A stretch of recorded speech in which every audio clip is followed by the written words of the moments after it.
Olá, hoje é o dia 21 de setembro, o início do outono aqui no na Europa e no hemisfério norte, e eu gostaria então de ler com vocês Romanos capítulo 13, verso 8. A ninguém devais coisa alguma, a não ser o amor com que vos ameis uns aos outros.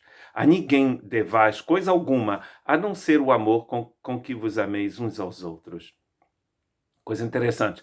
Essas meditações, então, que são trilíngues e que começaram no início da quarentena aqui na França, são sobre a graça de Deus, os efeitos da graça de Deus. Por quê? Porque nós acreditamos que no Evangelho tudo que recebemos de Deus recebemos por graça, porque nós não merecemos coisíssima alguma.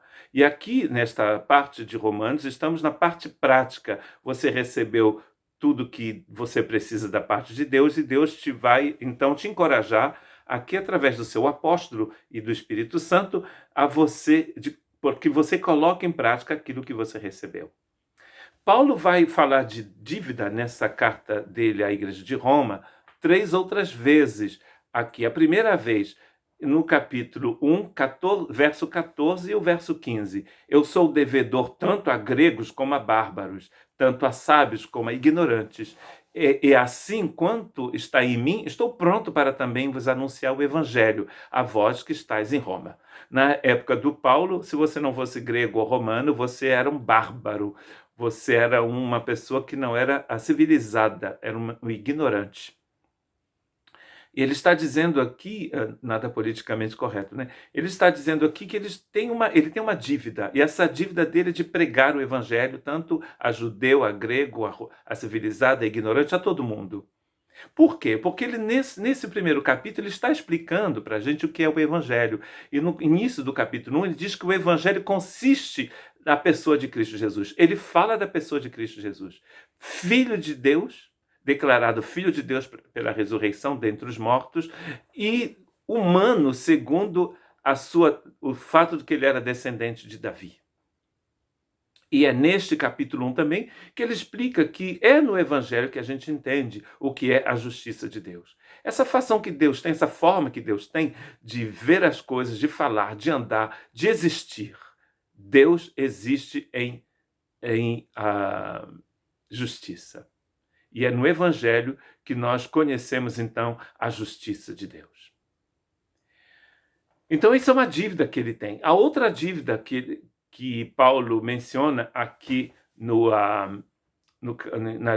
na carta dele aos Romanos, está no capítulo 8, verso 12 e o verso 13. De maneira que, irmãos, somos devedores não à carne, para viver segundo a carne. Porque se viver de segundo a carne, morrereis. Mas se pelo Espírito de Deus mortificardes as obras do corpo, vivereis. A dívida que a gente tem aqui é para viver uma vida santa. Uma dívida que a gente tem ao Espírito Santo.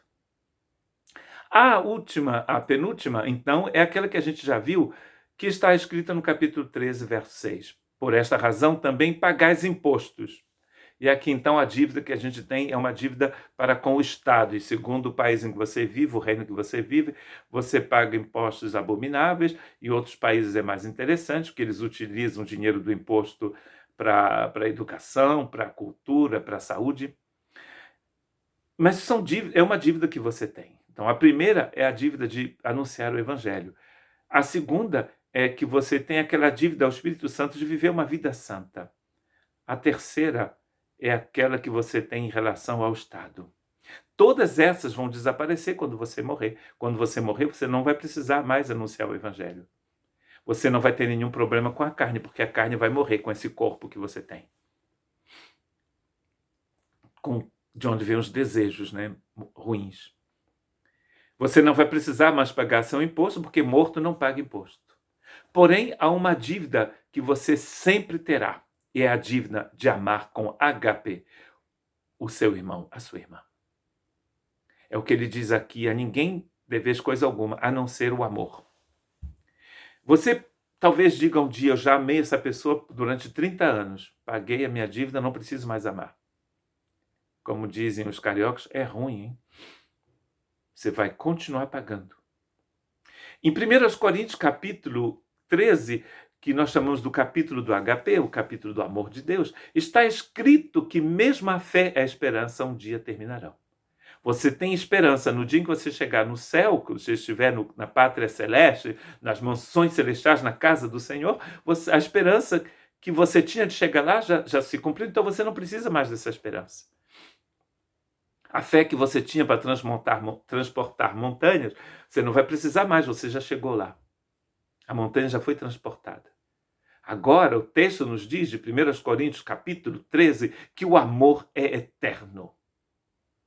Enquanto você viver e para sempre, você vai ter que amar o seu irmão e a sua irmã.